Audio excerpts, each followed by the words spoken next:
So hi guys and back to my YouTube channel. आज हम एक बहुत कॉमन क्वेश्चन को आंसर करने वाले हैं कि क्या मेडिकल कॉलेज एक्चुअली में मैटर करता है कि नहीं। तुम्हें ये बात बहुत अच्छे से क्लियर होगी कि जो एमबीबीएस होती है उसकी कोई वैल्यू नहीं होती, इतनी बहुत ही कम वैल्यू होती है। जो तुम पोस्ट ग्रेजुएशन करते हो वो कहां से की है तुमने, उसकी ज्यादा वैल्यू होती है।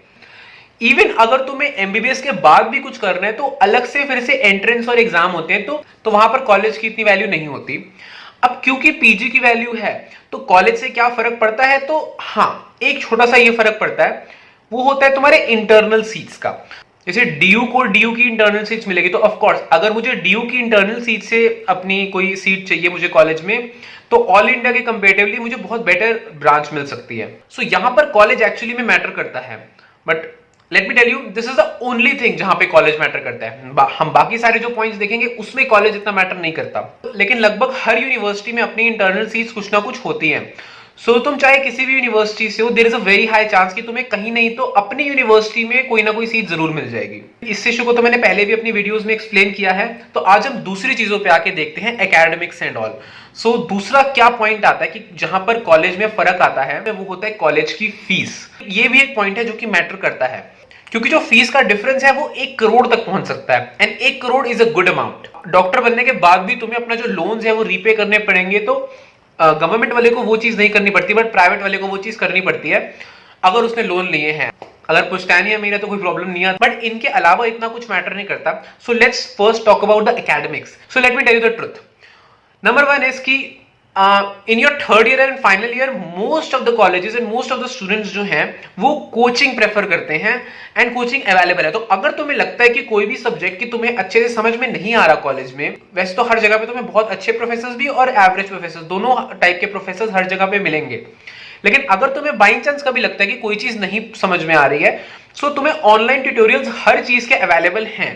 कई लोगों को लगता है कि सारे अच्छे प्रोफेसर गवर्नमेंट कॉलेजेस में होते हैं, प्राइवेट यूनिवर्सिटीज में नहीं होते, तो ऐसा नहीं है। Let me give you some examples. जो हमारे बुक ऑथर्स हैं, एक हमारी एनाटॉमी की फर्स्ट ईयर में बुक आती है डॉक्टर विश्राम सिंह सर की।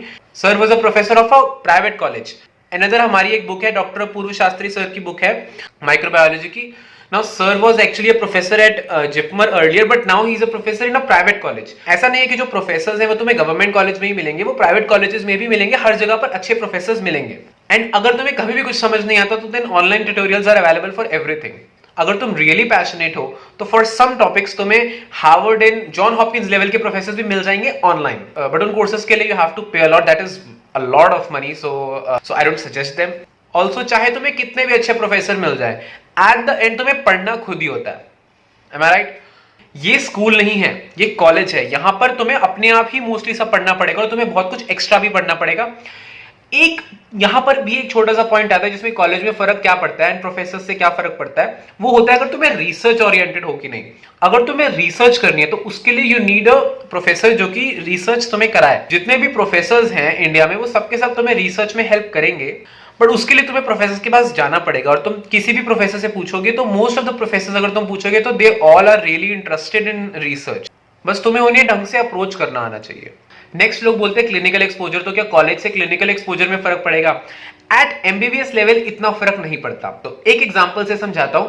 Let's talk about abdominal examination, कि मुझे एक पेशेंट का एब्डोमिन एग्जामिनेशन करना है, ठीक है। In the history of medicine and surgery आज तक ऐसा कोई डॉक्टर नहीं निकला जिन्होंने सिर्फ अपने क्लासरूम में एब्डोमिनल एग्जामिनेशन पढ़ा और उनको एब्डोमिनल एग्जामिनेशन आ गया। If you want to learn that, the best way to learn the examination is actually doing the examination, या उसी से प्रेक्टिस होगी, उसी से तुम सीखोगे।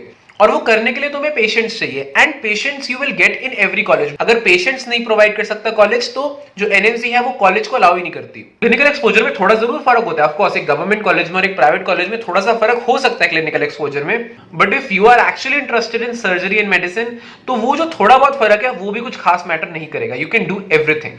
और होता है जो एक्स्ट्रा करिकुलर एक्टिविटीज होती है, कल्चरल होता है, ठीक है।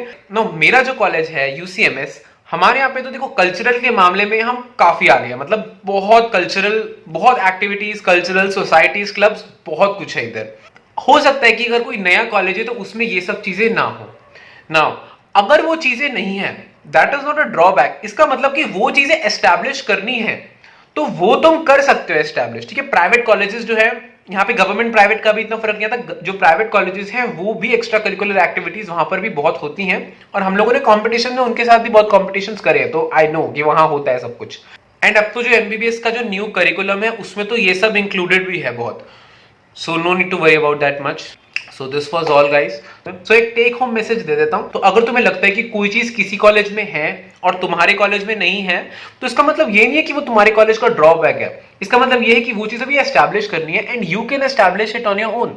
जिस साल मैंने अपने कॉलेज में एडमिशन लिया था तो हमारे पास फैस्ट सोसाइटी नहीं थी, बट जब मैं सीनियर बना अपने सेकंड ईयर में तो वो फैस्ट सोसाइटी भी बन गई।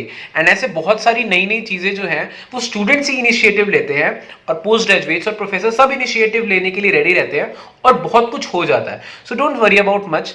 सो आई होप कि तुम्हारे कुछ डाउट्स जो हैं, एटलीस्ट कुछ डाउट्स तो होंगे जो क्लियर हो गए होंगे वीडियो देखकर। सो अगर तुम्हें अच्छी लगी वीडियो तो अपने फ्रेंड्स के साथ जरूर शेयर करना, एंड मिलते हैं नेक्स्ट वीडियो में। Take care and God bless you.